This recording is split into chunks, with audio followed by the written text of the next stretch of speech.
the whole idea was, me and you can have a conversation about being in the moment and like how to live your life, right? Yeah. And like I could be speaking to you about this and like telling you what's worked for me and like all this stuff. But for you, the individual, to find that in your own life, you got to go on your own journey to find it. Yeah. I can't make you feel that. Yeah. Why are we these adults who walk around, who are capable of so much, can literally do pretty much anything we want, but the thing that holds us back is only ourselves? You can look back and say, well, the arc from the beginning to the end of this thing, whenever that is, there will be a change. You will be different people from beginning to end, because we do change a little bit every day in some way. So I mean, that's powerful in its own way. I really appreciate you, man. Yeah. Dave, Lino, I love this man so much. He's fucking changed my life, I swear to God. And I was able to meet all these people sitting here right now, so many more people that I never knew.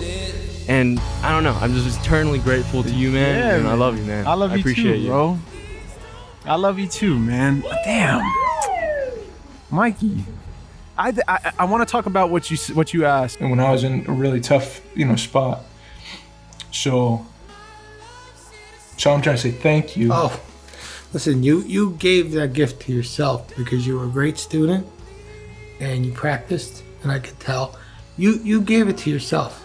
I could see how it would mean like a lot to be able to give that to you face to face. Yeah. Yeah. Not after he's gone, to be able to put it in your hand. Not them taking it off his fingers, and then giving it to you. For him to entrust it to you. Yeah. I just feel like there's something worse than that. That probably fuels him some way. Yeah. That we don't know yet. Yeah.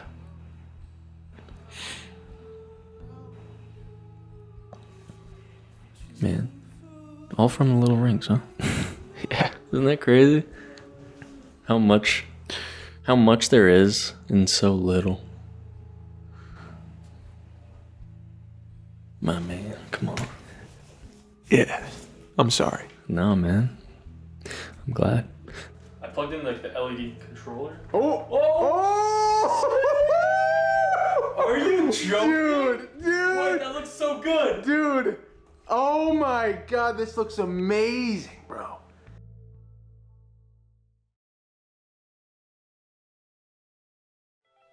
The problem with us, millennials, everybody here, we have so much data. We know what's gonna happen. We're too afraid to plant a tree that we know we're not gonna eat from. Whoa, I like that. Because there's 100,000 of you out here right now.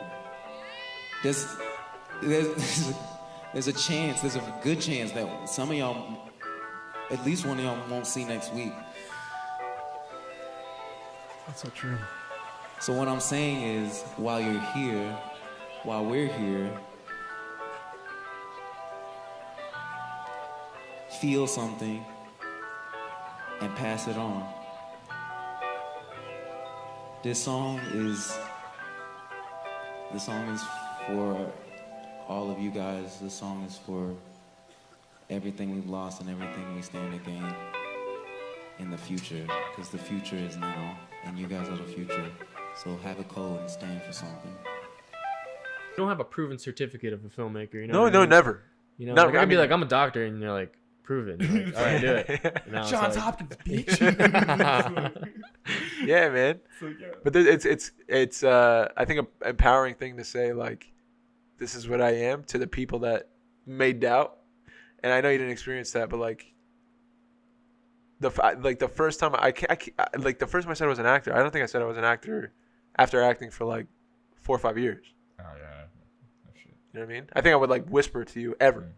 Yeah. But I wouldn't say declare to my friends or Yeah.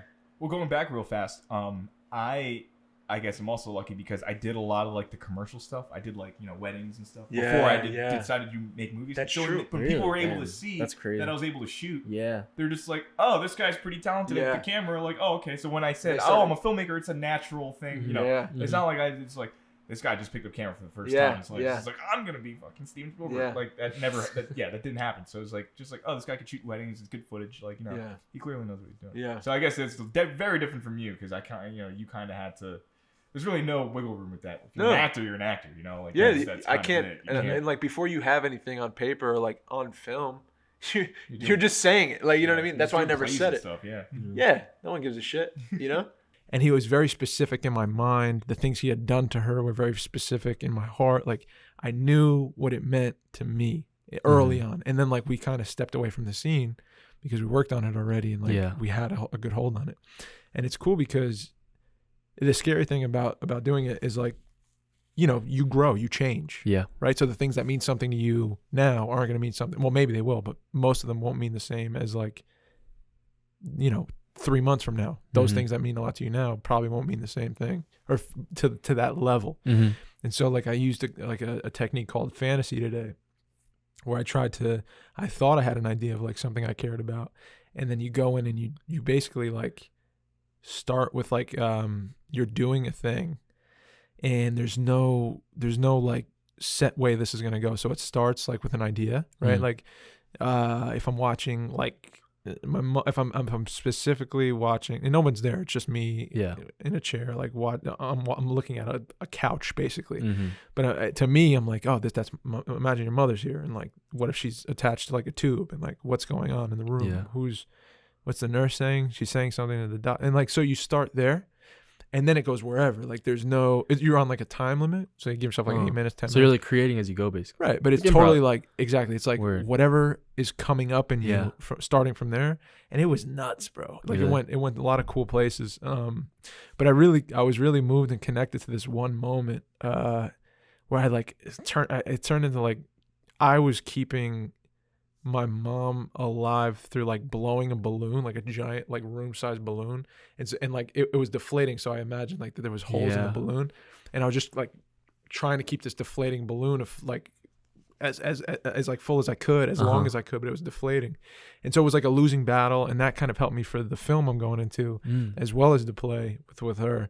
And then this other moment kicked up about who the father was to me. Like, I saw the person in my mind who I want to, like, get in their face and let them have it a bit. And I did. It was just a really cool experience. And I was like, oh man, you're not the scared thought I have all the time. The fearful thought is like, oh, you lost all of your technique, bro. It's gone. Like, you've learned how to act for years and years, but, like, when it comes down to it, you don't really, you're faking. You really don't know what you're doing. And then, like, I use this tool that I've learned how to use, and, like, through that tool, I've gotten closer to the part, and I was like, oh, that's acting. Yeah. I was like, wow, man, I'm kind of proud of myself today for, like, all the time that I put in with this. I think no matter how experienced you are, you always go through that, like, cycle. You know what I mean? Self-doubt. Yeah.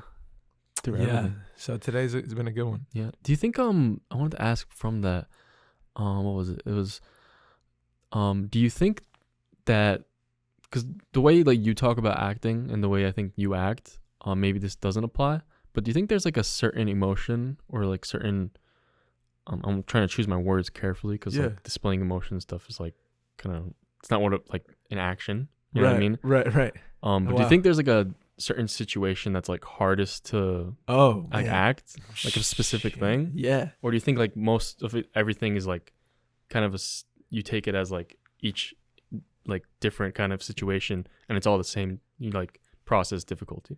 Yeah. I mean, each thing I think is challenging that you do. Yeah. There's some things that maybe that's not true. There's some things that you'll pick up and, like, be like, oh, you want me to in this, or this calls for me to. Yeah. Not, and I don't chase emotion really. Like, I'm taught not to chase emotion. So, but some people will say, like, a director or somebody may say to you, like, I need you to cry in this moment. And it's like, whoa, okay, this is a big task. Then if you're saying to cry to me, that means, like, I have to give myself something to do that I know affects me in a way that, like, not thinking about crying, but, like, what would be something like fighting a losing battle, like, where I feel powerless. Like, that's gonna make me feel a certain way if I do a thing.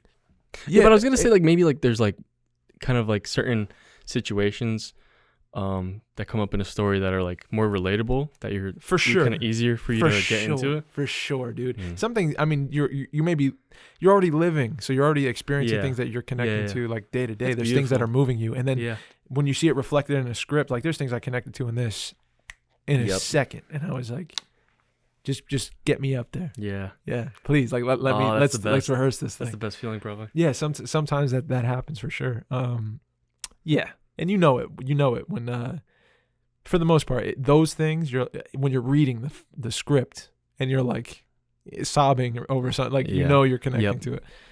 I don't get. I asked you, I'm like, I don't get how you write that. Yeah, like how do you think of that story and write it down? It's such really his eccentric vision. And like like, you gotta know, like, this is what I want to portray. Like, this is the idea I want to get across, the main idea, and somehow like craft a story around that. And like but like normally, like there's films that do that same, theme and message, but they're not that. They're not impactful, they're not like crazy. Yeah, they're not eccentric and like go out of the box. Yeah. And I think that's a way more like appealing, at least to me. For sure, and I think way more impactful too. Yeah, if you go outside. Well, it's hard to. It's scary to be like, I'm gonna do these huge, crazy brushstrokes and like create this world, and maybe not everyone's gonna get it. But then like make a fake fish. I think that shows like how great these directors are. Yeah, they make like an ordinary person, not an ordinary person, but like your everyday person who works like a 9 to 5 buy into like this beautiful world, that he created. I'm electric, I would say. You're good? Yeah. I want to start the podcast with this article I just got sent, bro. Because I see these things once in a while. And my blood's boiling right now after reading this one. My veins are popping. My blood is boiling. Yeah. I feel a vein in my forehead, and it's hurting. I'm so fucking mad at this article right here. Casting Network's news. I just got this article sent to me from a friend. Daily Roundup, December 3rd, 2019. And the head of the article is this. Okay. How facial expressions impact your acting. And then it goes into a little blurb saying, bringing organic subtlety and specificity to your facial expressions is a major part of making your acting believable and grounded. Read on for tips on how to control your facial expressions and better your acting. Let me. So when I'm watching a movie, right? Go let me get. Go ahead. So when I'm watching a movie, go ahead. I see someone walk in. Yep. I see Dave walk into the frame. Sure. And he looks at the camera. And goes like this. Right? He goes. That's what I do. That makes me cream myself. All right. That's what it does. That's what I'm looking for. I'm looking for the actors to give me. We're coming off a holiday season, all right? It was the first project where you and I both went into it trying to be as of total and absolute maximum service to this project, to this director as we possibly could, because it meant a lot to us, because we felt totally supported. And it happened in a very, very unique way that made me feel like it was God almost ordained. Predestined. And I was like, whoa. Okay, we got to do this. You got no choice. And coming out on the outside, I think you reap what you sow. Yeah. And because we were so giving, I think we were able to receive a lot. Yeah. I hope. Yeah. I mean, and this is the beautiful thing. When you really are of service, it isn't really about the result. Right. Because I used to live my life so much based on, it's got to be the best. It's got to be perfect. Yes. If it's not, I'm then not enough. I'm what the a worst. Black hole that is. It's never ending. Yeah. And this project and the past few projects, luckily, have been one where I don't look at it like that. I try to really be in the moment and serve the person next to me, or serve the script, which eventually will serve the audience, hopefully, whoever's there to see it. And doing that, I think what we got was we were able to freely receive what we had been given through our training and through our community and being supported, and through the experience of the people. All of us on set were there to serve this thing and do our jobs. And we came out with a lot of understandings about where we are artistically, what we need to work on, which you can speak to if you want, and also how much we have that we are able to give. Oh, yeah. Because it was really fulfilling. Yeah, it really was. And that's not always been the case in the past. Yeah. Right here we got an extremely talented actor.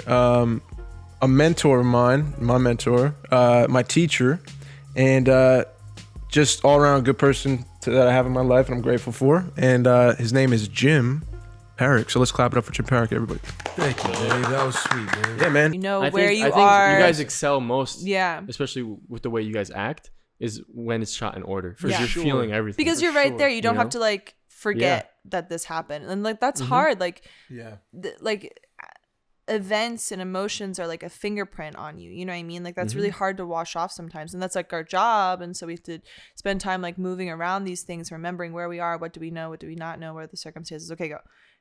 So shooting in like real time is like doing theater, which is like the best thing you could give an actor is a good play and just say, go live. And then like we just get to do that nonstop. And there's like a break in between, and you like prepare, and then it's, but you know, the next thing. You know where you are. You know, you're like, you're right there. Yeah. It's so nice. Yeah. Go home, you work on a thing. If you really are working on a thing. Yeah. And you bring in something you think is or you meaningful. think you're working on it. Yeah. You're working it. You're trying things. Trying. And then you do the whatever this moment is. You do it. You really do a thing for real, trying to get something from the person or trying to accomplish an activity or whatever with the script.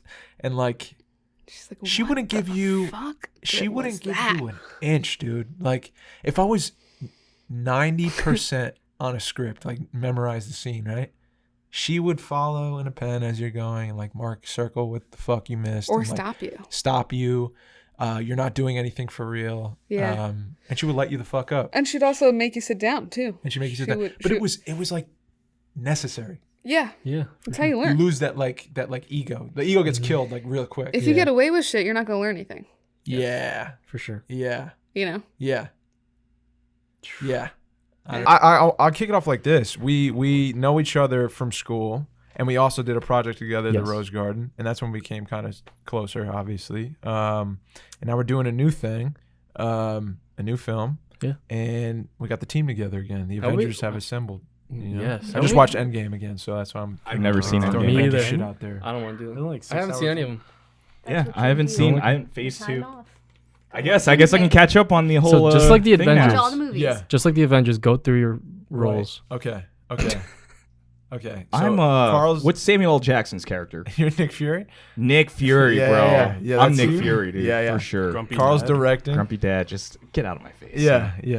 That. You're directing, Yeah. and Carl's directing. you've written with me. Yes, with the Rose Garden. Yeah. Check it out. That's Amazon. really Amazon. all you. I kind of just attached my name. But Don't say that. Come on. I know. I did this at the You guys West, do dude. this I was like, Don't what was play that thing I yourself said? down. Shireen is producing this film. Yes. I am. Jordan is shooting it, director of photography. Yes. And I'm acting in it. Beautiful. And that's the team. We team got more right here. team members that are coming along. I'm really excited. Scared as hell. You should be, bro. We're filming in like a month and 2 weeks. Yeah, and, we got a lot of work to do. Oh, you're telling me, bro. Yeah. No, I've been silently working. Don't worry. Yeah. It'll be fine. All right. How long has it been since I asked you for that? I actually script? do need to give him. I do. I It's know. been I haven't weeks. sent the script yet. I know. It's been weeks, Carl. I know. It has been I'm calling weeks. you out like publicly. You can call me out. That's fine. I deserve to be called out. Well, I got a big announcement. Things are. I mean, if you got it, announce it, dude. So right now, today, as this is dropping, Yes. I'll meet you there. The short film we worked on together is released on YouTube. We're letting it go for free. We're not putting any paywalls. The shit is out there. Because I had offers to like get distribution in like little ways in different places. You've done it. Yeah, Been there, done that. The Rose Garden did it. And I'm like, for this, dude, because a few companies were like, let's do it. And I was like, for some reason, it just felt wrong on this. And I think it's just, let's just let it out. Put it out I there. want people to see it. And I like that. It's not mine anymore. You know, it's yours. So watch it. Whatever you think, great. If you hate it, great. If you love it, great. But Yeah. it's on YouTube. I'll meet you there. We'll put the link in the description for that as well if you want to watch it. Short film we made together, me and Mikey. Yeah, dude. Came from the heart. It feels like we've been doing this forever. Dude, It feels so weird. someone asked me today, how long have you been doing it? And I was like, well, we're on episode 7, so it's 7 weeks. And I was like, damn. That's a long time. We've been doing it Once a week, you know? Yeah. More than a month. Yeah. Almost 2. I was like surprised. But it Right? does feel like, at the same time, it feels like we've been doing it for a mad long time. Yeah. And you know what's weird? I've kind of been realizing, I feel like I've been growing a lot more in these podcast weeks, dude. Dude, me too. Like in life in general. Me You know what I too. mean? Me I've been too. realizing more things and like deciding more things in my life. And it's been weird. but it's been like positive, you know. It's like you're exploring yeah, like things. I love it. Yeah. Yeah. I've had a good fucking life, dude. Yeah, man. We all did. Really? Like, when I was thinking about it in the car the other day. I was like, bro, you had a good life. Yeah, man. You know, you've had some cool things. You've had some really beautiful experiences. I was driving by the mausoleum. I'm thinking of like all these bodies in this building. It was morbid thought, but then I was like, bro, like, because I have a lot of anxiety. Yeah. About my future and how do I do this? How do I get here? Yeah. What's the next step? And then I'm looking at the mausoleum, or like down the street from us here.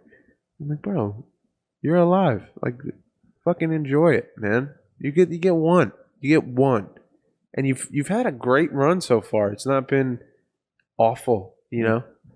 Relatively, like speaking, it's not terrible. You've had a beautiful life so far. Like, keep enjoying it, man. Who knows what's gonna happen next? Like, keep trusting your instincts, doing things randomly, like weird things, fun things that make you. Do those things. Like, explore new things. Get excited about things. Like, cry, fucking laugh, meet new people. You know, deepen relationships you already have. Be honest, dude. Be deep. Be truthful. Like, don't waste time. Because I get stuck in my like fear shit, and I noticed, like, bro, I've been so. I think there's, like, I'm trying to be honest and learn who I am every day. Yeah. And there's a part of me somewhere in me, dude, that believes like I'll never achieve bigger things. That says like you can't, not you. Everyone does, man. I mean, I have a but like I've worked it's on so it. hard. And if I'm being real, like there's still a voice I have to fight every day that says like quit. Yeah. You know, when it gets tough, quit. Yeah. There's a voice in me when boxing gets tough, like I physically like I just want to give up. Yeah. I want to. It screams at me, my own brain. It says like stop. Or I'm in a meeting and I'm like working on the script, or I'm working on the business side of it. Yeah. And there's a part of me that's like, yeah, but not you, man. Like, this is a great idea, great. And it is like, it's great, man. I'm with it. I'm like excited, and then, you know, we're making progress. We really are. And then there'll be just a fucking little nagging voice that just says at random, it's not really gonna work though, dude. Like, that's not gonna work out. And I have to fight that every day. Yeah. I have to like correct that every day. I just got some questions for you today. About Shaq? I'm prepared. No, yeah. No, yeah. What was Shaq's rookie season rebounding per game stat? 34%. Wow, you nailed it. No, I'm just kidding. No, now you fucked up. All right, get on with it. Okay. Get on with it. Let me ask what I want to ask you. What is something you would miss if you no longer had it? Oh, shit. That's tough, dude. It's tough. Well, there's a lot of things, you know? Mm-hmm. It's tough to choose just one.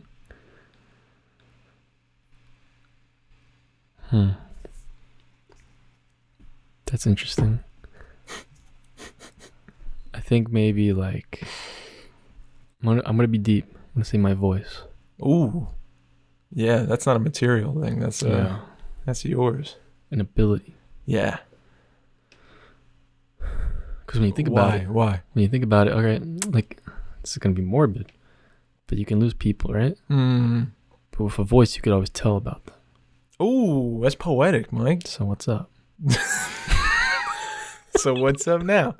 You just like challenged me. So what's up? No. Yeah. What about you? Jeez. Something. What is something you would miss if you no longer had it? Oh God. Because I'm thinking about what you said. My like eyesight. That would be god awful to miss out on seeing everything ever again, dude. But think about a movie where there's a blind guy that tells stories. You're like, that's dope. Think about a blind guy telling. That's gonna make me feel better. In what terms? Like me playing the blind guy? Like that makes me feel better? Yeah. Oh, thanks, dude. Yeah, that'd be cool. That'd be a cool role. Even though I can't see ever again, bro. Never see anything ever again. No, I agree though. That'd be rough. What do you think about I struggle with like asking for help, right? Yep. You know that. And when I'm going through a thing, I'm like, I know all I have to do is pick up a phone deep down, and like I know there's gonna be somebody like that's there for me. Like I feel that in my bones, but like something inside me is like, yeah, but you're asking for too much, man. And then I stop myself. It could be anything, but I always like, most of the time it takes a lot for me to like reach out and ask for help for something that So yours is like you feel like but that's the thing. you're troubling someone. I'm troubling someone. So where you're coming from, like they want me to fail. It's I'm putting on them. But Dave, that's why I'm so self-sufficient. I don't ask for help ever. I don't need your help. I got it myself. Why would I burden you with my help? And yet I'm always the first one to offer to help people move. Well, that's what I'm saying. I help people move. I listen to them talk. Like I love that. But why do I think in my mind like if they're willing to ask for help and I'm more than willing to be there to help? I think it's a self-worth thing. Because you feel, not you, I'm going to talk about myself, like I feel like I don't deserve it. But someone recently said something to me that started changing my way of thinking. And they were like, Irina, don't you see, they're like, what is the greatest law of the universe? And I was like, I don't know, love. And they were like, no, it's the law of receiving. And I was like, tell me more. Oh, I want to hear this. He's like, for a tree to grow, it has to receive nutrients from the soil. It has to receive sunlight. For a light bulb it has to receive electricity, right? Yeah. For us, like right now, to be caffeinated, you're receiving the caffeine. Like we need to intake in order to live. Like a tree is not like, I've had too much sun. Yeah. Right? Like you water your plants. The plant's like, no, I don't need the water. Yeah. Why do we as humans think that we don't need this? Why are we the ones that are deciding if there's people all around us that are like, hey, I want to help you? What? This made me kind of like want to nerd out a little bit. Oh, dude. But like so I learned like in school and stuff with the earth and also with like technology and everything, there's like feedback loops, you know? So you give something, it comes back. And the things that only receive are like they store. Right. Hoarders. And if it stores too much, then they implode. You know, it implodes on itself or explodes. So if you're not giving that, that thing back, then you're hurting yourself. Right. You know, I think it's the same for humans. Same for plants. If you keep watering a plant, it's gonna die. Yeah. Yes. You know? Yes. It's interesting. Damn. Well, because trees also give us oxygen, right? I was just gonna say. So that's like it's a constant thing. I think, and that's what I was trying to articulate in on the way over here. I don't think you can fully give without also receiving. Yes. Yep. Because then you're just depleted. Absolutely. It's Anyway, Mike, earlier you wanted to talk about. Oh man. So look, at the end of the day, they want to see the truth come out of you. Yeah. Whether that truth is like the truth that you offer or the truth is like the fake Hollywood truth that people want to call it, like that's still their truth. Yeah, you know, they made it their truth. Yeah. I just I want like I just had the thought I want to sign like a paper to myself, like a contract saying like, and that's what I feel like I have done is like, career may never happen, like in the way like I hope it will, and be able to buy my mom the house and all this stuff. But at least like I know, but like by the time I look back on it all, like I close my eyes and like feel last time I'll be like, oh, you did it the way you wanted to do it. You didn't cut corners and you didn't do it for another person's gain. You did it for yourself and the way you chose to do it. And I think like I can honestly like sign at this point in my life, sign that contract, you know, looking forward and saying like, what if you don't have all the things you wanted to have for your family and to support your friends through this process and like to bring us all, it may not happen. And like if it doesn't happen, at least I can look back and say like, well, at least I didn't do it a way I didn't find truthful to myself, or like a way that I did it for another reason other than like this is how I love to do the thing. This is the regard I hold it in. Yeah. What is one's soul worth, dude? Like, so that's the first thing I wanted to talk to you about. Dang. What do you think about that? I think it must have been. I think this is. I feel like it's all about just. I feel like that's what you've been learning is just leaving the door to your soul open. Yes. You know, and letting. I think it's leaving the door open, and also, like, things in life are just gonna like I was talking to you before. Is like like I'm very. You had an awakening. Yeah, I've had a personal awakening as well. Yeah. Like I feel like everything that happens in my life, you know, everything has a reason, everything has cause, you know, something happens after it, right? Yeah.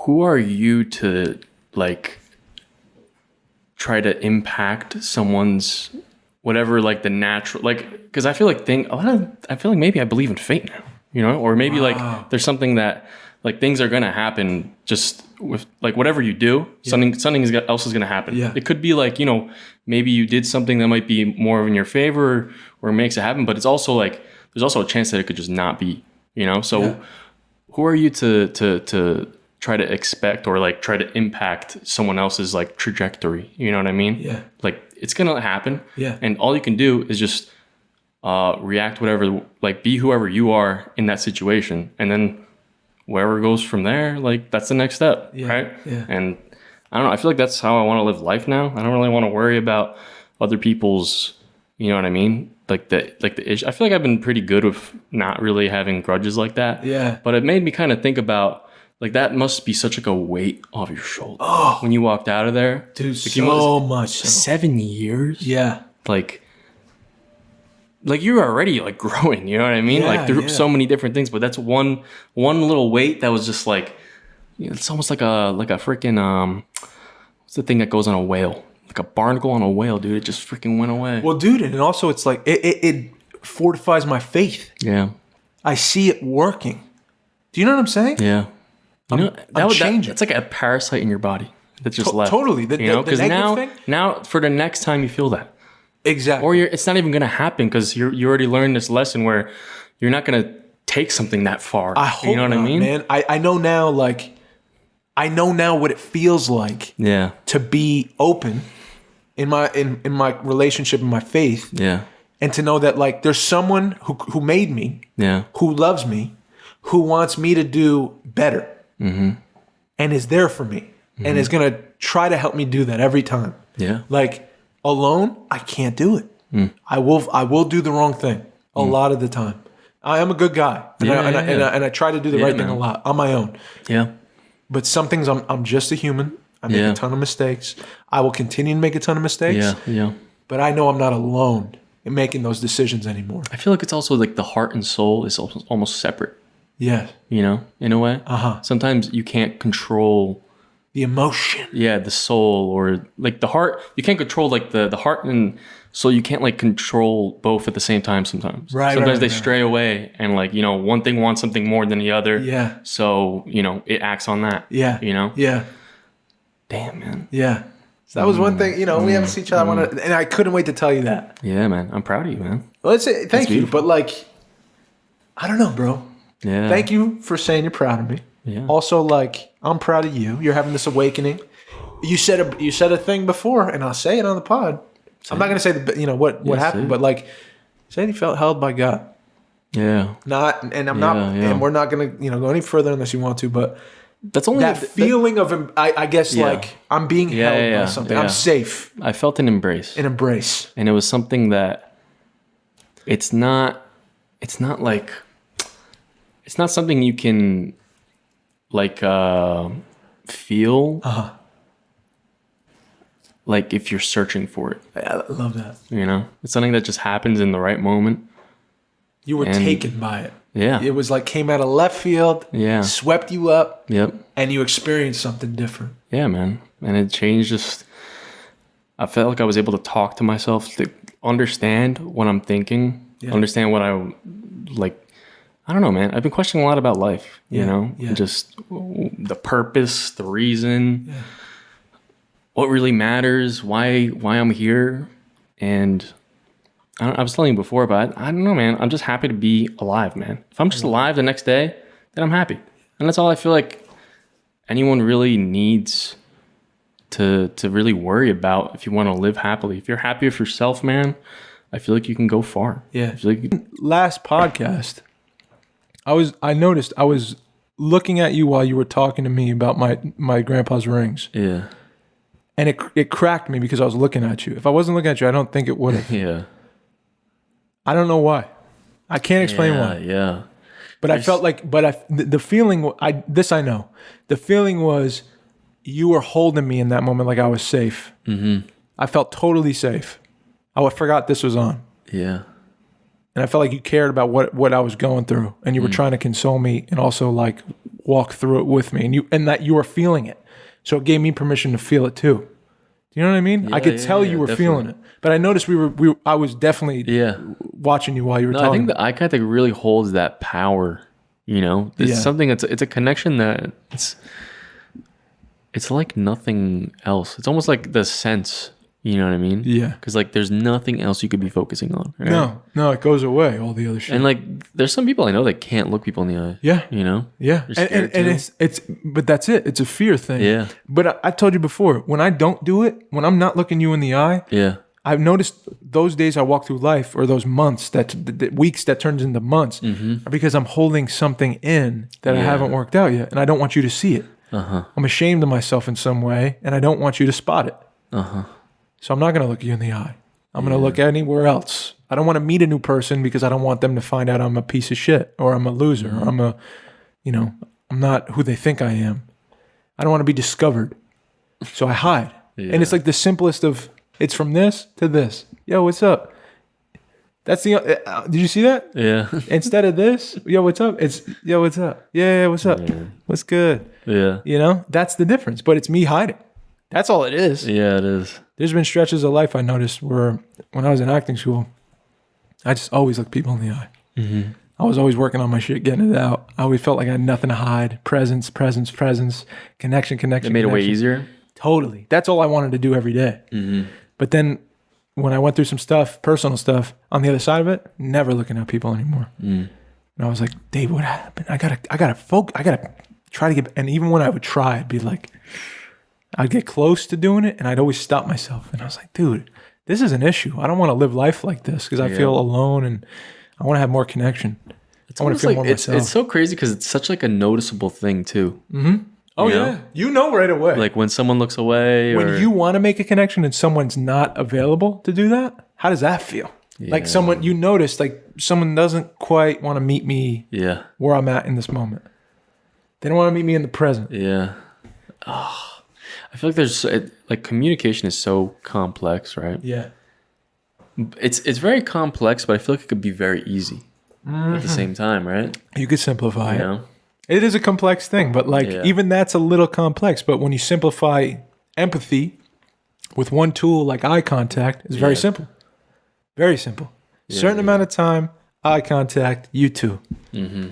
I'm gonna be real. If you're making a movie about weed, oh no, don't go there. In 2022, don't do this. And literally like, scenes of scenes of like smoking you caught weed. Up way late. Yeah. Wait, I saw. But you know what? I don't care because I'm gonna keep saying it because that's how I feel, dude. Man. Yeah, fuck yeah. I'm telling you. And if you're smoking weed, the scene is you're smoking weed. It's characters smoking weed and saying, "This hits, dude."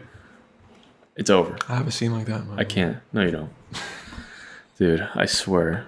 Like, if I watch one more thing where it's just like the character's just like saying everything to you, it's just like telling you everything. That's exposition. You might as well just be looking at me and telling me this is what I'm tell feeling, me the dude. movie. Tell me what's gonna happen next, and then just tell me the ending. Yeah, I don't want to sit and watch. Yeah, I don't need it. I feel. I just simply don't need it. But here's the thing, I don't want to dissuade people who are like, I'm really excited. I want to start writing and making shit. Go make it. And if you have silly scenes, it's not going to be good at first, and that's okay. I agree, dude. That's okay. But if you're the handful of times I've had people come up to me and be like, "I have this great idea. I have this amazing idea." Not every idea is a great idea. I know, and you know what? Just do it. Don't tell anyone. You know what, too, bro?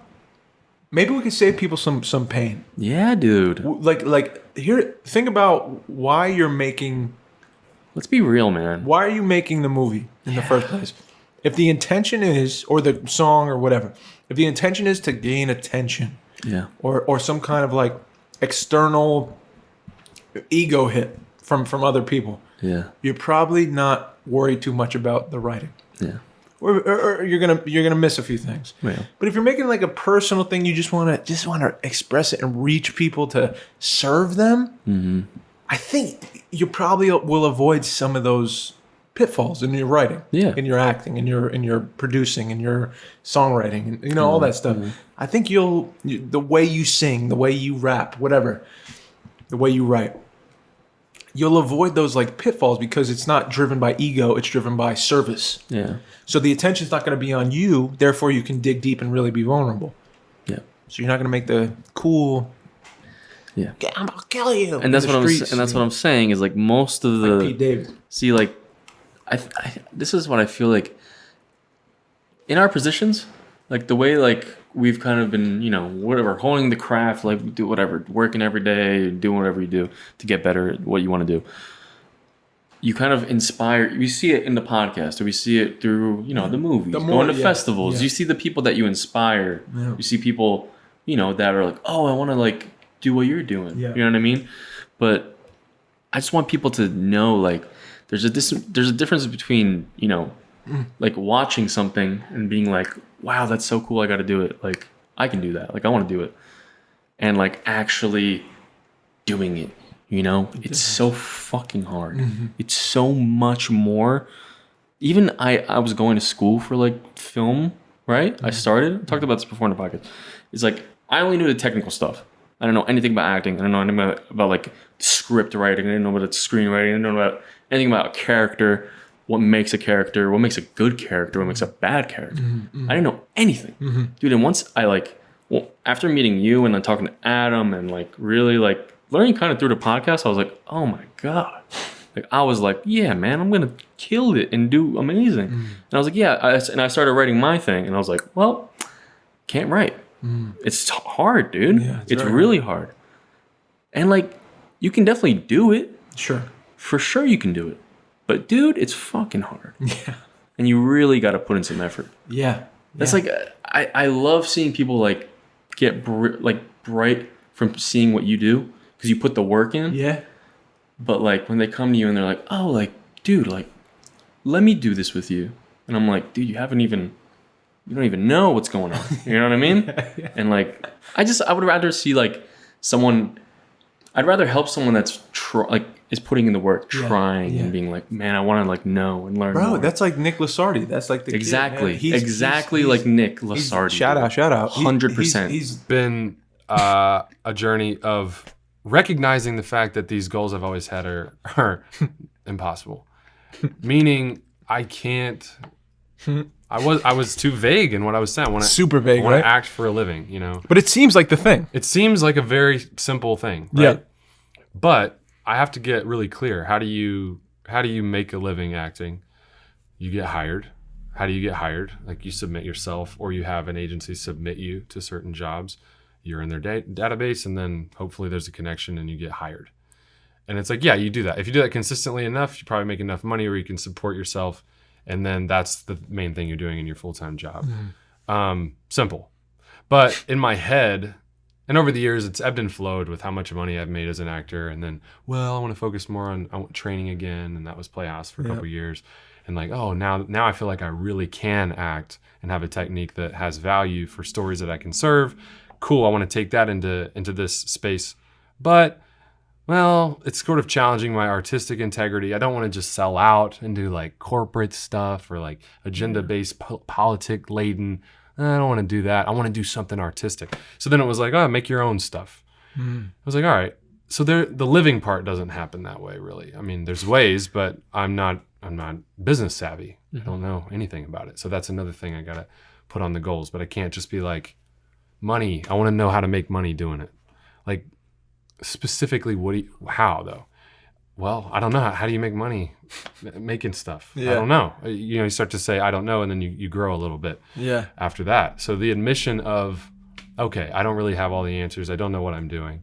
Actually, at least lays a foundation for some potential growth. So that's like there's a community of people who do listen. Yeah. A small community of people who are listening, and like we'll reference what we talked about last week to me during the week. Yeah, man, me too. And start a conversation about that when I see them. But if we don't see you, it'd be nice, for us to see you on any of the platforms. Yeah. If it's and from the beginning, this was always about us sitting down and talking. It's never been about numbers or whatever. No, it's all been about the connection. Yeah, either between me or you. We don't get nothing from it. Yeah, like monetarily. Yeah. Like, all right, we got $3. All right, yeah. I'm gonna be purely transparent with you guys. We have $3.11. All right. Yeah, and we're willing to share. I bought this coffee with the $3.11.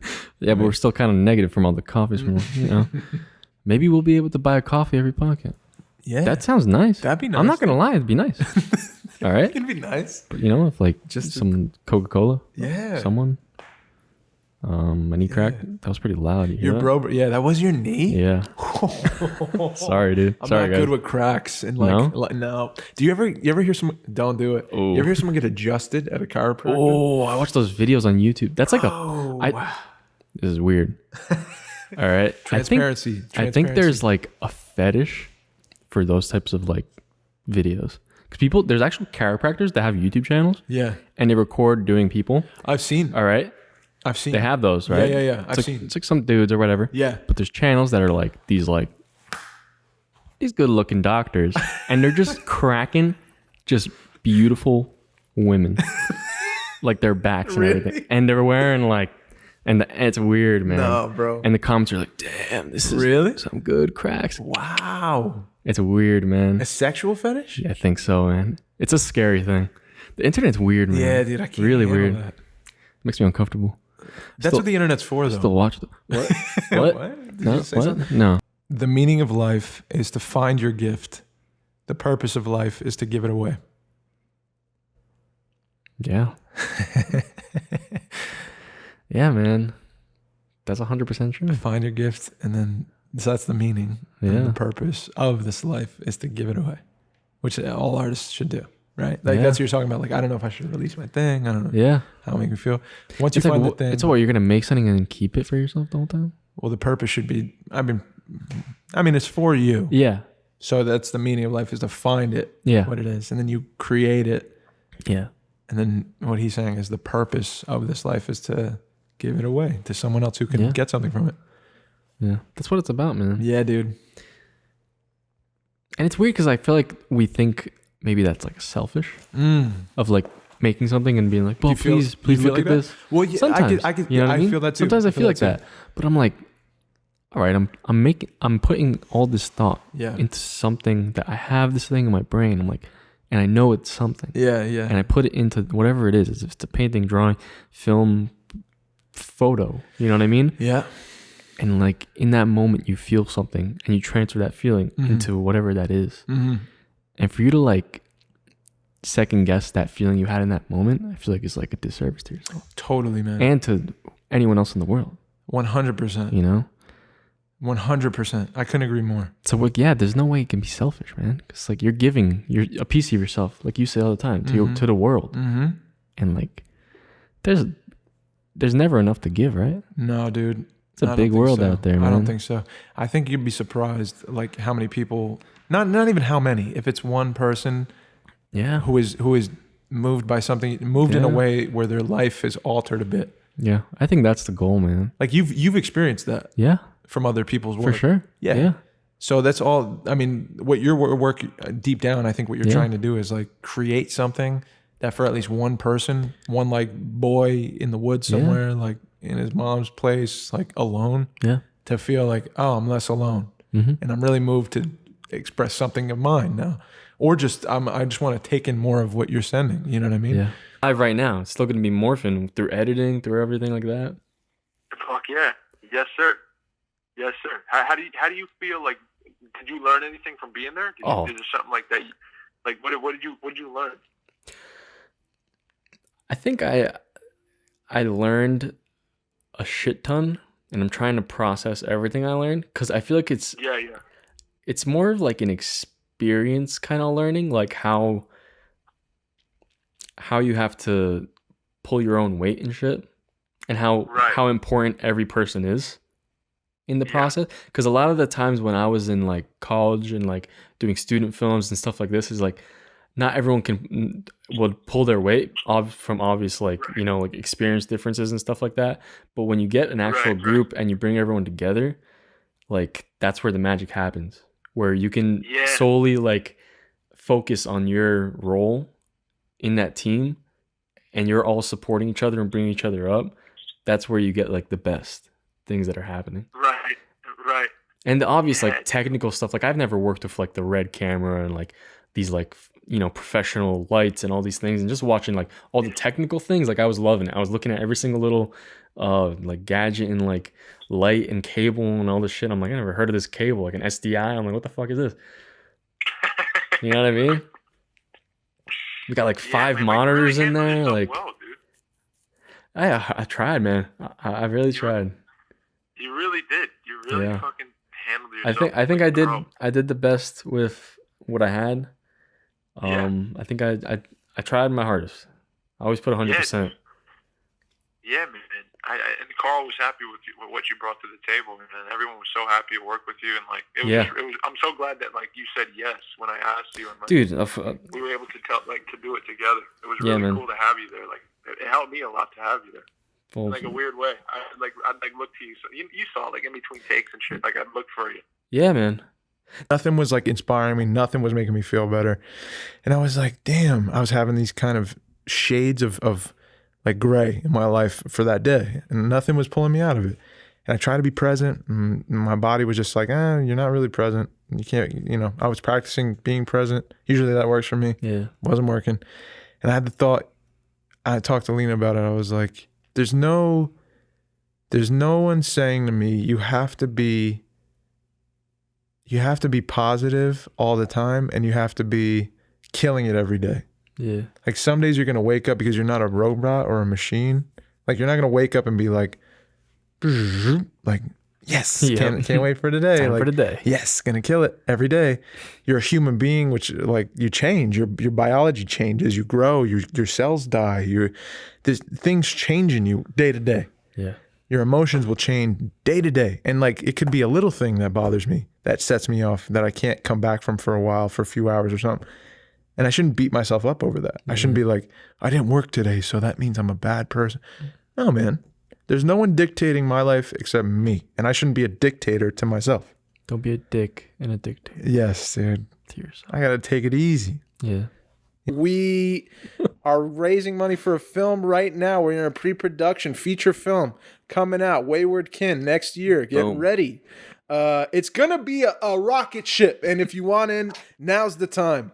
Adam Louder also started a school in Texas, an acting school. And let me tell you something else, dude. And Davey never lies. And you know you can trust me. You ain't getting acting training in Texas in any fucking place right now like you will be getting at Adam's school at Anytown Actors Lab in Texas, in North Texas, in the Dallas-Fort Worth area. Wow. Up for Texas now, bro. Yeah, man. The feature, huh? Booked my ticket. We haven't talked about it in a while. Nope.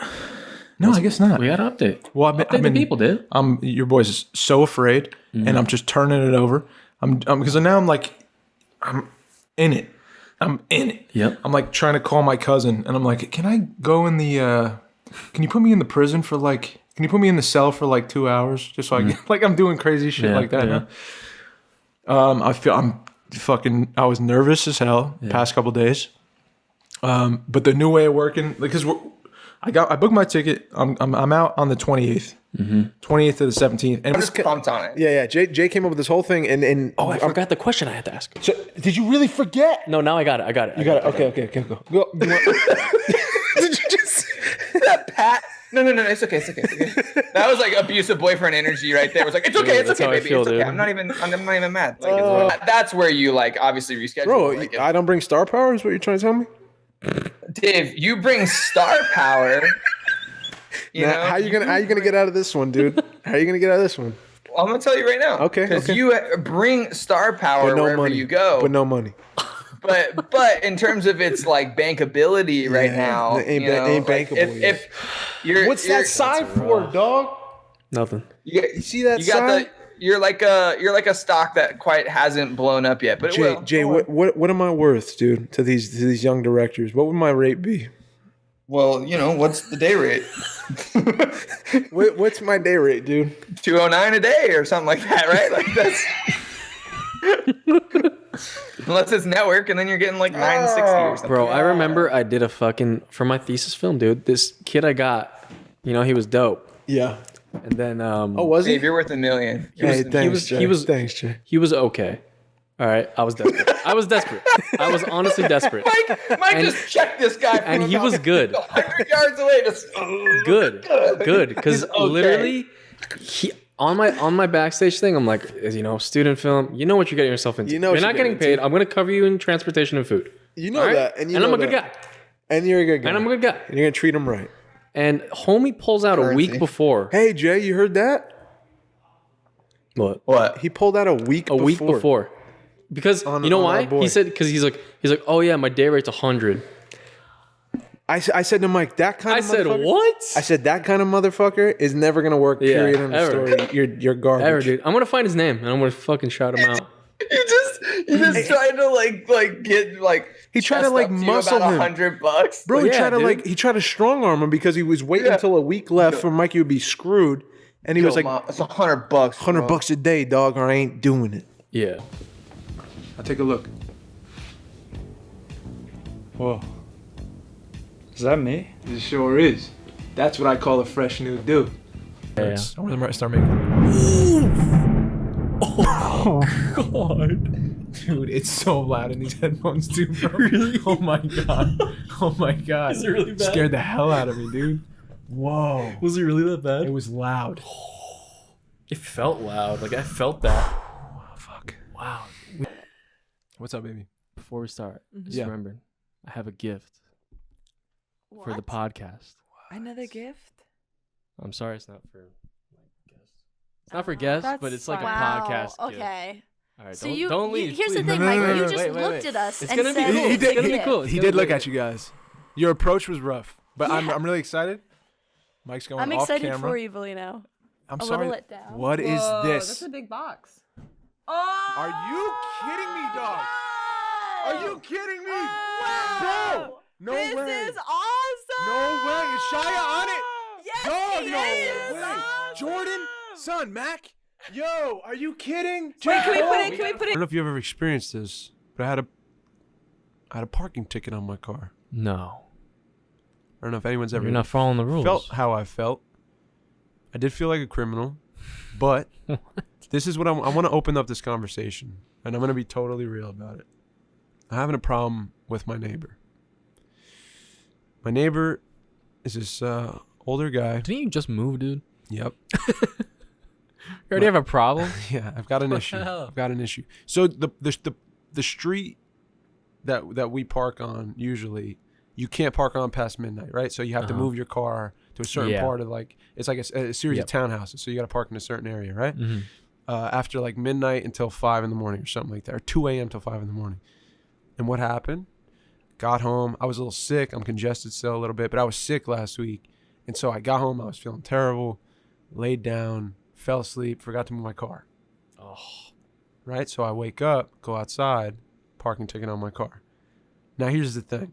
I don't believe that cops are patrolling that fucking complex and just giving people tickets. Yeah. What I believe is this. I've had an issue with this neighbor. Okay? His name, you know what his name is? What? Dave. Oh, no. So already I got an issue with you. If you have my name and you're an asshole, I want to take the name away from you. Grateful for little things in life. And for example, today I was at home. I woke up a little late. You know, I've been busy. I've been tired. I woke up. I had to pay my home because we're selling our home, right? And my mom told me, I was painting. I was sitting on the floor, like looking up. She goes into the doorway, and she tells me, she has a bowl of oranges. Okay. And she says, Michael, have these because you get dry when you paint. And I don't know what that means. But I ate those and it tasted really good. You get dry and I appreciated it, man. That's really nice. I don't know what it means either. I don't know what that means, but it was good in the moment. Maybe it's a Well, ha ha ha. Uh-huh. Ha ha ha. Ha ha ha. Ha ha. Ha ha ha ha. The Associated Press said that Joe Biden is president. Ha!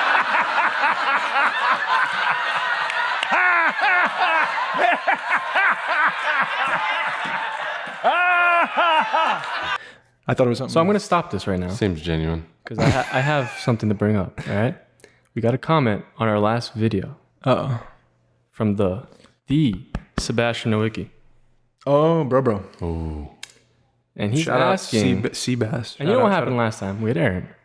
Remember? We had Aaron on the podcast. Yep. So Sebastian asks, yo, Dave, how many boyfriends do you have? Does Adam know about Rob? What happened to loyalty? Wow. I do know about Rob. And what are you thinking about that? Ooh. So what's your response to that? So what's dude? up, both of you? I've moved Because I think on. you guys got some explaining to do.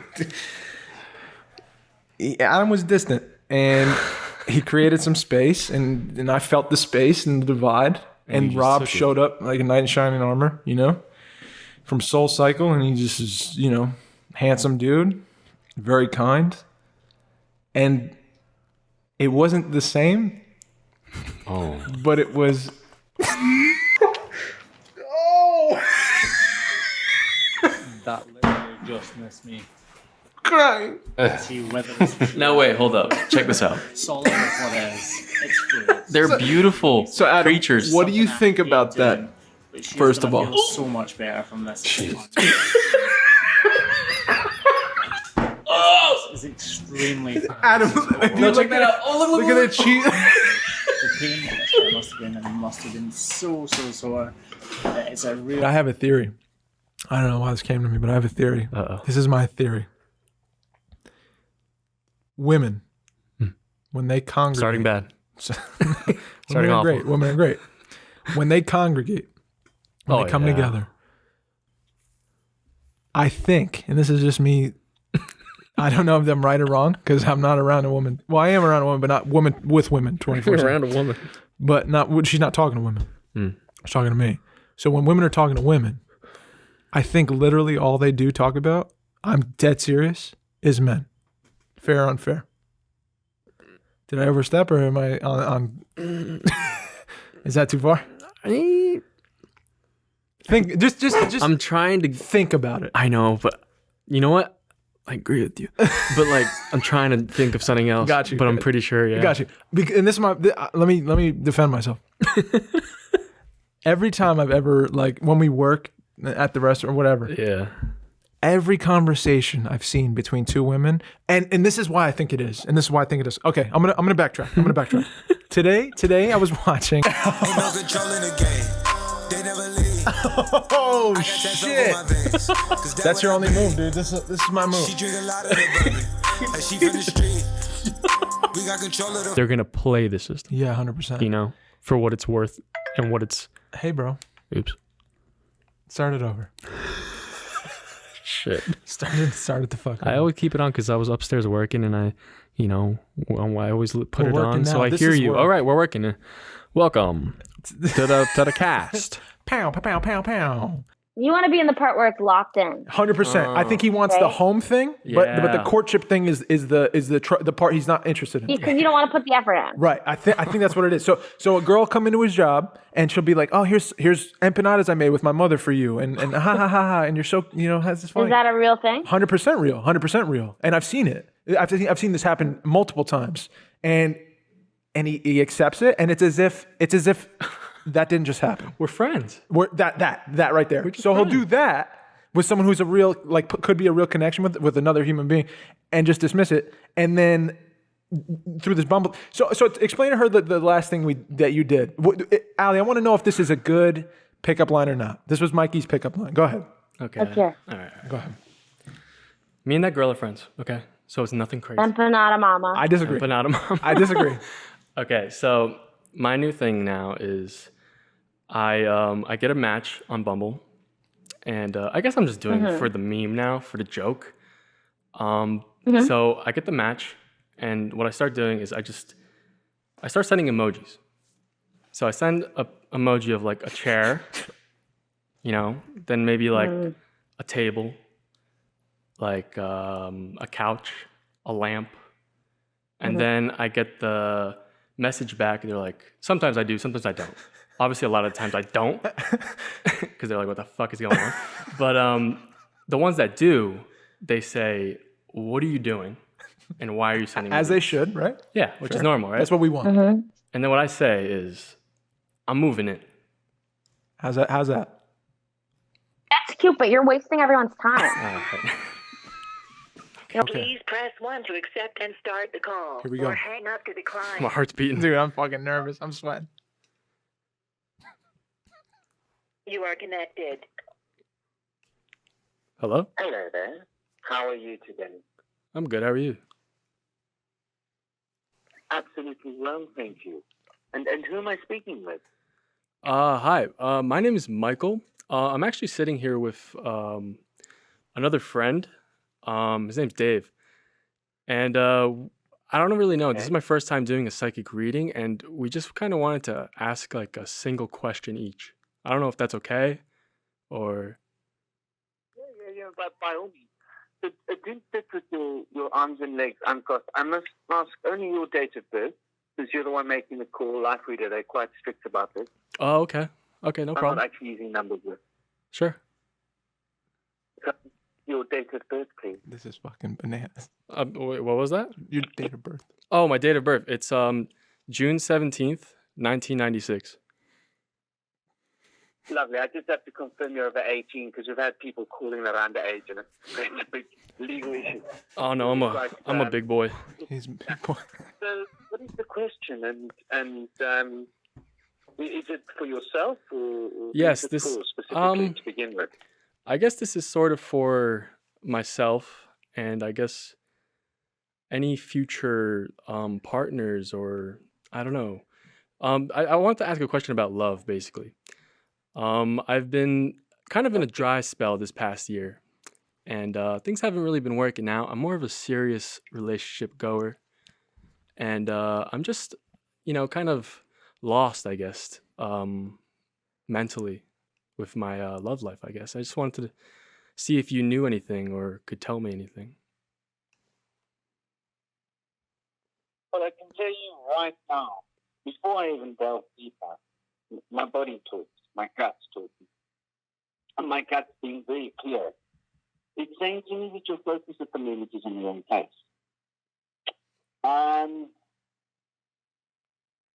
Don't start decorating your house or conceptualizing decorating your house until you set the foundation, built the walls, and put up the roof, the doors. Okay. Yeah?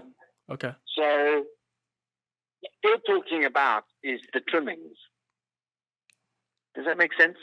Trimmings. That's like the final picture in life. Like that's what we're all looking for, Yes. right? Yes. A partner and a family. But that's not necessarily something that comes immediately or fast. Yes. And everybody's got a different gearing ratio, if you want to think of it in that way. So it's not the season for that. There's a time to plant seeds, and then there's a time to reap, and this is not the season for that for you. So your focus ought to be on other things at the moment. That will come. I just get the sense, like, instantly, my world says this. You're going to go through different experiences. I get the feeling that the next 2 to 3 years is going to be, how can I say, exciting for you in a way. But I sense after that things are going to shift for you. Maybe it's got to do with a milestone you need to reach to be ready to find somebody. Okay. Does that make sense? It's like you know what you want. You've got the affirmation and the goal, but now you need to sort of set the tone, so to speak. So my impression is relationships is not what you want to be focusing on now, because it's like you know what you want, but you don't know the specifics of it. And the only way you're going to know the specifics of it is once you've gone out and actually experienced the weather for yourself, if that makes sense. Yeah. Okay. So it's like you've got to go through these cycles that you're going to go through, if that makes sense. So this is what I see. I don't see you settling down. I see you traveling. Traveling? I see you... But it's all banned. Yeah. Sorry, not right now, but next year and onwards, I think there's going to be more travel in your life. Oh, okay. Yeah, definitely. I'm definitely getting the sense. I also get the feeling that there's going to be a lot of potential for you in terms of exposing yourself, creating your label for who you are, your work, your career. There's going to be 2 or 3 different things you're going to be doing, interestingly enough, with regards to your vocation. Do you have 2 jobs or 2 different things that you're doing at the moment already? Things that I'm doing right now? Yeah. Well, I work, all week, 6 days a week. I do that to kind of get by. And also I do some stuff on the side, filmmaking, podcasting, photography. You've got 2 jobs at the moment, but you're going to have 3. Oh, wow. You're going to be very busy. This is what I'm saying. So there's going to be yet more differentiation and diversification with regards to your vocation, but it's more to do with creating your own label that we're talking about here, like I said. So it's about what you offer, your services, with regards to the film industry, with regards to exposure, with regards to media, that whole circle. You're going to find yet another niche for yourself. A big part of it's going to be online. I wonder if you're going to be doing podcasts or something else, but it's like you're going to start a channel. I almost want to say it's a radio channel, but it's not quite a radio channel. It's something else. Huh. But there's going to be you're going to be very, very busy. This is what I see. And I think this other thing you're going to do is also going to have you traveling more. Oh, wow. Yeah? Yeah. I mean, that's definitely something I'd want to do. So this is what I do see for the next 2 years. To be honest with you, you're not going to have time for a relationship because of the amount of time and energy and devotion it will take to set up a relationship properly. What comes to mind is what my dad always used to say: if you're going to do something, do it properly, or don't bother doing it at all. And it is sort of like that, if that makes sense. And that's sort of where I see you. If you were to try and get into something in the next year or 2, there's going to be too much going on in your life, and it's like you've got to get to a milestone before you'll be ready to say, okay, now I can fully devote myself. And that's my impression with regards to your relationship. Amen. Even though that's from work. Wow. Okay. Yeah. I had another question. With that, there have been some moments, because I've been in a couple relationships in the past, maybe 2 serious things that lasted, a longer time. This was my first time sort of being alone for more than like a year. And I've had like certain instances where I felt that like connection with someone, but then I kind of didn't act on it because I felt something inside. Like, I don't know if it was me being scared or me just like, maybe like what you were saying, like I felt like I'm not just, it's not something I need right now. Do you have any thoughts on that? Exactly. That's exactly what it is. Like when you've eaten too much chocolate. Yeah, I do it a lot. And you just don't feel like eating any more chocolate. And somebody can come next to you and they can have like maybe the nicest raw chocolate. And you're not even going to taste it because it's. Do you understand what I mean? It's like that. You've had enough of that chocolate. Yeah. And it's almost like you try to fast-track your emotional life when you were young, which is sort of backwards in a way. My philosophy, I say this, I've got a little boy, so I'll be careful what I say, but people who go wild when they're young and take drugs and do this and do their crap out of them, by the time they're like 21, they're chilled out, right? And getting on with their lives. It's the people who go wild later that end up paying for it all, be it alcoholism, be it drugs, whatever it is, right? Because we get more hooked the older we get. It's something in the way that our consciousness habits far more easily. So my point is, it's time for you to explore and experiment. You've got too many structured ideas in your head that are actually holding you back, in a sense. because you think you know what you're looking for, but you don't know what the mold is yet because you haven't had enough. You've only like driven 2 or 3 cars. You don't know all the vehicles that there are available. You don't know all the terrains that there are to drive on. Maybe you've only driven road cars. You've never had a off-road car before. When you get a Jeep, you're going to love it. You know, I think I've driven a lot. As a metaphor goes. I think I've driven a lot of broken cars, honestly. Well, this is what I'm talking about. This is, and that's part of your problem, because you don't know what you want exactly. You're a latcher onto kind of guy. Yeah. Right? Like a nice guy, and obviously you get latched onto, like a please save me, and it's like, I'll save you. And, well, that's probably why you have to step back and get a little more experience, because you can see that you've been stuck in a pattern. And if you jump back in the water, guess what? It's round 4. Ding, ding, and then it's out of that one, and it's round 5, and before you know it, you're old, and you've wasted, like, so much time in the same pattern where you could have tried something new. Yeah. That's what I see. It's time for you to try something new. And it's okay to be alone. And obviously the last year, you've got to write it off because it's COVID-19. Yeah. It's not the year. I mean, social distancing and dating, that's something to wrap your head around, yeah? The idea of like social distancing and dating, it's sort of, how are you ever going to meet anyone new?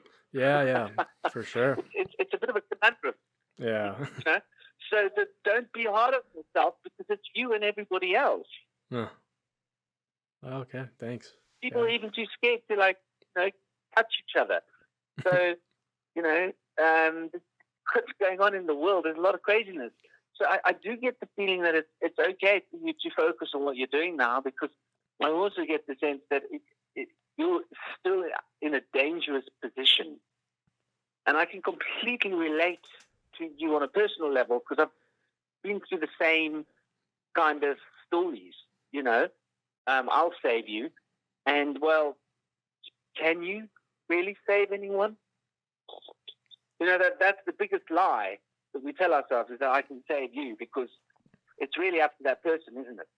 Yeah. Today, they want, we will and all. So that's your lesson, is to learn to just stop and be rational over the emotional, because you get swept away in the current of the emotional feeling, and it's so great, right?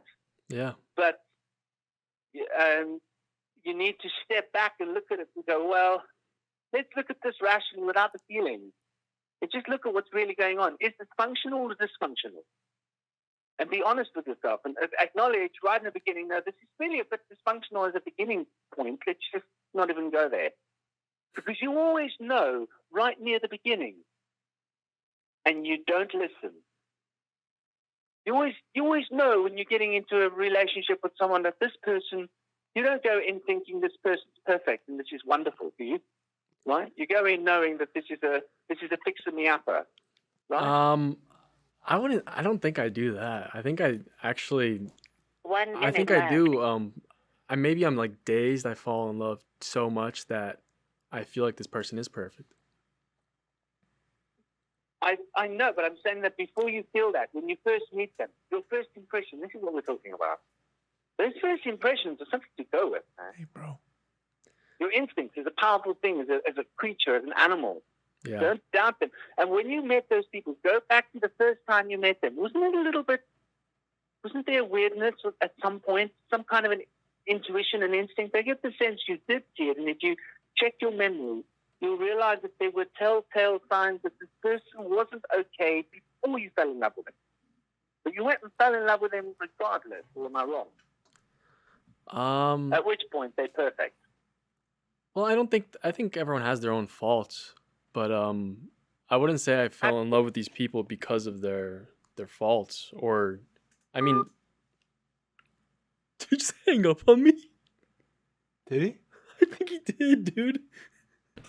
The finality of what you were saying, Mike, is like that falling in is like, not to say this in a negative connotation, but there is sort of this built up like finality. I have to use the same word again of like falling in love. So we make it sort of this big event. And it is big, and it's a really large emotion, and it takes a lot of self-examination for your sake and for the sake of you putting your energy with another person. Yeah. You know, because you do grow individually and y'all grow together in this whole other thing. It's like before you raise a baby, y'all raising your own relationship, sort of, you know, like for as long as you have it. So if it's a 10-year relationship, you and another person sort of poured y'all love and y'all water into this tangible relationship separately, and now together, this is what that emotion will show you. These are the tangible results of your efforts. And I feel like a lot of people, not to discourage them for this way of thinking, but a lot of people sort of put a lot of pressure on finding the one or that love of their life, that it does seem like this one big event. But I feel like it is possible. Like if you have the capacity to love, and if it was real, and you grow into a different person, and or you stay the same, and now you grow into something new with another person. You can be the same and grow into something new with a new person. Absolutely. But it's still, I feel like it's from the same place, you know, and I think it is possible for anyone to find love. Yeah. Wow. 2, 1. Welcome to the You Are Here podcast. This is episode 52 of the podcast. This is crazy. And it looks a little different, huh? Dave, what does it look like? Show your face. It looks like... Show your face. It looks like we're at the West. We're out here at the West in Brooklyn with the homies. This is a live podcast outside at the West. Thank you so much to, what's his name? Fuck. I forgot his name. I'm nervous, dude. Jeff Davis. I love you. Thank you so much for letting us out here. Shout out. How you feel? I don't even know what to say, man. Yo, this is the most overwhelming, like, surreal shit I've ever... There's no plan, and I think that's the most beautiful part of it, dude. Because the whole point of this thing was to be, there is no structure. I keep hearing people say, well, what do you talk about? Yeah. What segments are there? What do you go? And I always say, like, I don't know. There's nothing going on besides, like, conversation. I'm afraid of, like, structure, I think, with this. I'm afraid of turning it into, a segment podcast, or it has to be about a thing. It always goes everywhere from the moment. And I think that's enough, dude. I don't know. This is a poem you wrote. I wrote this. For you, dude. He wrote you a poem. Well, all right. For Nick. It's for Nick. No. For a special thing. Oh, okay. All right. Okay. So people try to flex, but he never be hating. A lot of fishy people in the biz, but he never be faking.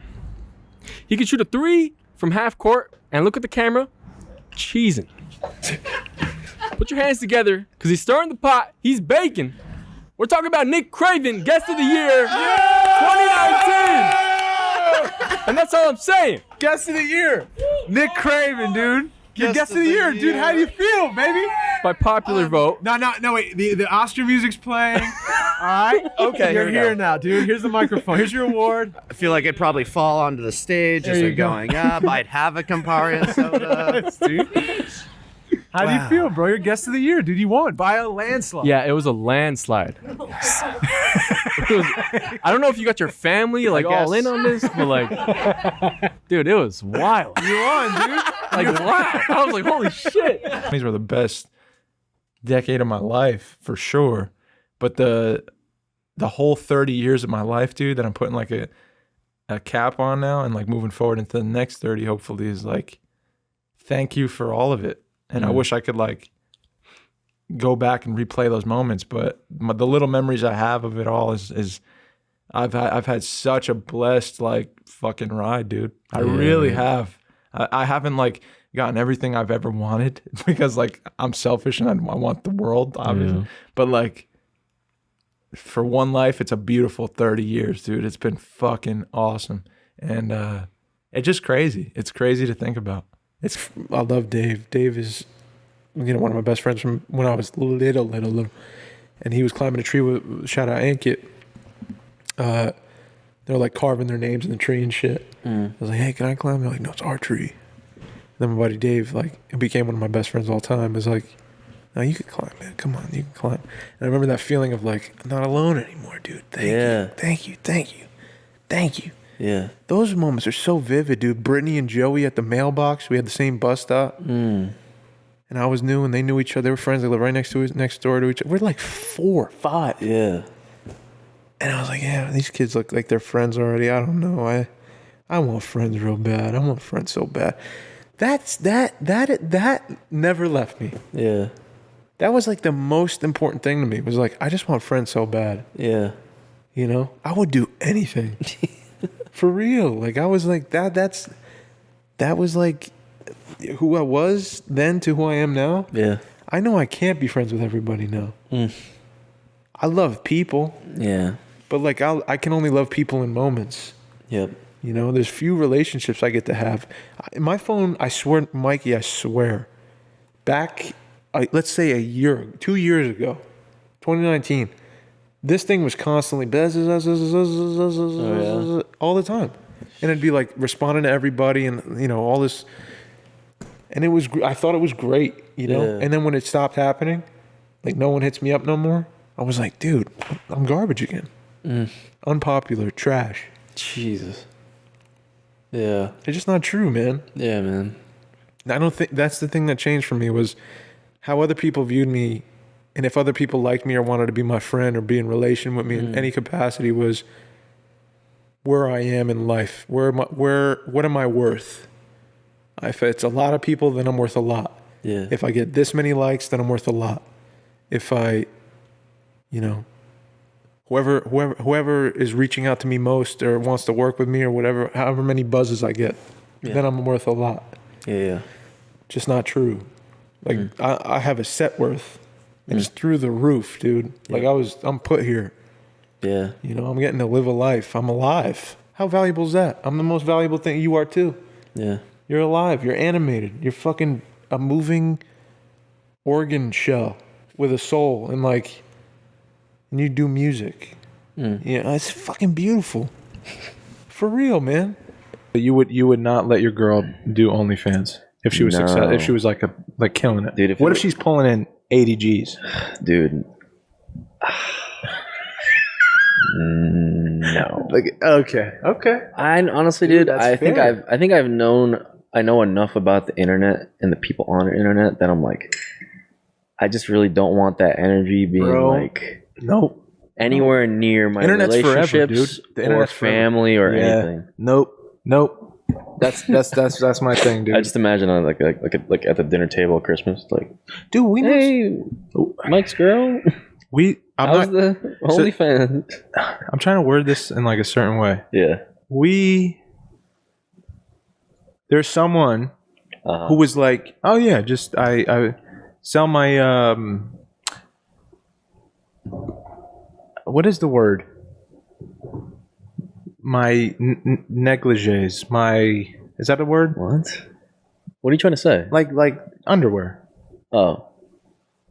Negligee? I walk around all day. I know you're old, but don't get that old, dude. I'm old, bro. I'm Johnny old films. You look younger than me, dude, I'm Johnny honestly. Black and White, dude. I look old. Judging the situation. You comment down below.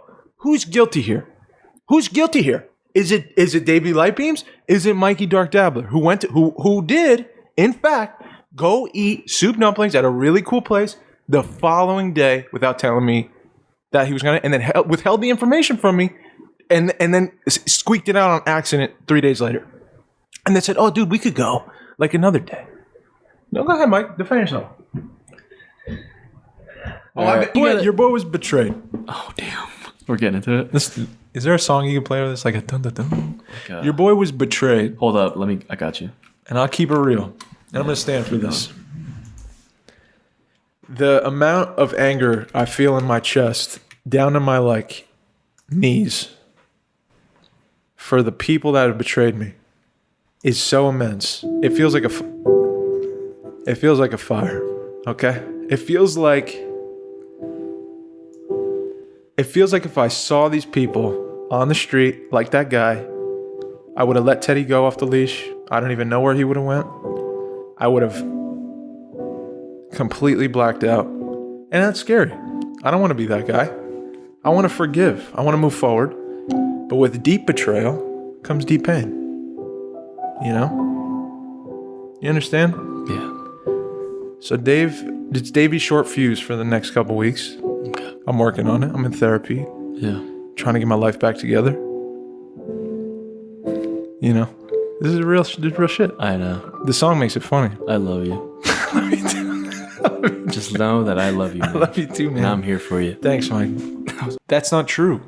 It's just not true. Yeah. I'm a human being, bro. Like, I work really hard. I try, you know how hard it is to be like, I'm going to start a company. I'm going to try to make a thing that doesn't exist from a story that was nothing. Mm-hmm. Hire people, get everyone together, you know, fill myself up with the decade of craft I've been trying to get so that I can do it properly. You know how much nuts that takes? Like, forgive me for saying that, but like, that's not an easy path in any sense. And it's because it's not like, it's not because I need to do it. I just feel like I believe in something, and I want to do it because I believe in this thing so deeply. I believe in story makes life better, just like music does. And I believe we got a story that is going to help people, like this podcast, like people reaching out to you and me and saying, hey, thank you for doing what you're doing. Yeah. This didn't exist before. Mm-hmm.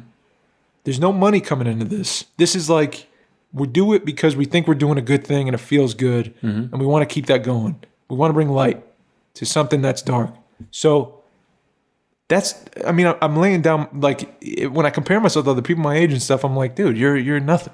You're nothing in that bad place, in that comparative place.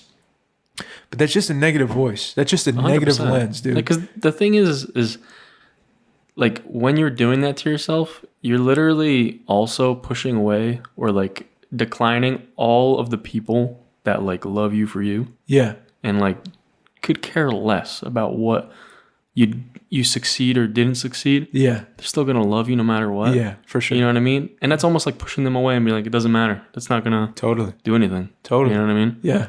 Yeah. Yeah. Yeah. That's what it is. Yeah. I compare and myself. dude, and that's normal. And I'm human. A lot of those people like I understand that. You know what I mean? I get that if you feel like that.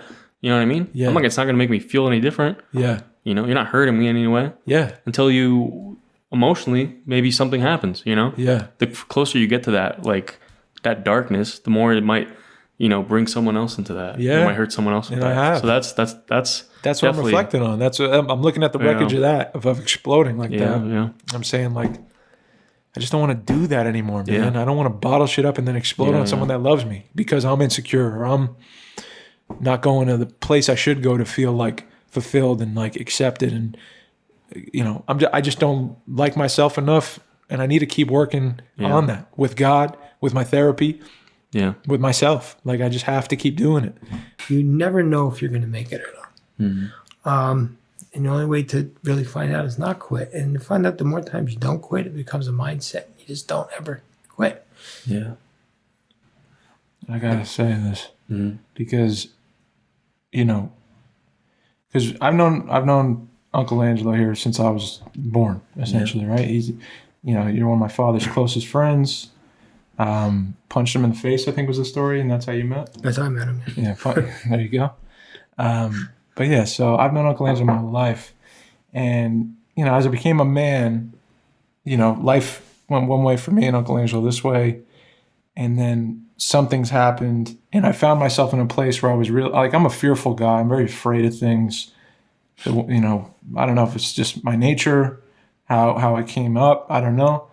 I'm a very fearful guy, very, very much not self-confident.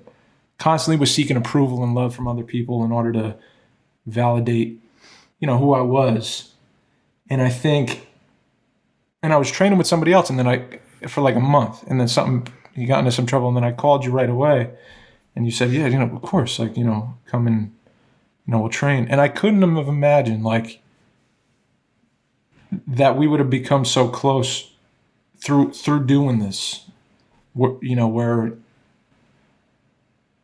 it's like just what you're saying about you know, having this mindset now where you go through this adversity in boxing, and then you learn more about how strong you are because you push.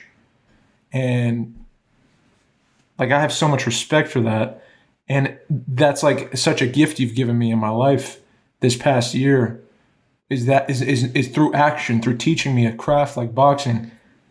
To feel powerful is such a thing that not a lot of people feel all the time, like walking around. A lot of people don't have this thing that, I'm a really incredible human being, that I can really look at life and all the conflict that comes with it and say, yeah, but I'm strong and I'll get through this, and I'll also enjoy doing it. And sometimes it'll be tough, but I'm powerful. There's another gear in me that I know exists, and I could push through that. And it's just a testament to me of what God can do, because I didn't have God in my life before I met you either.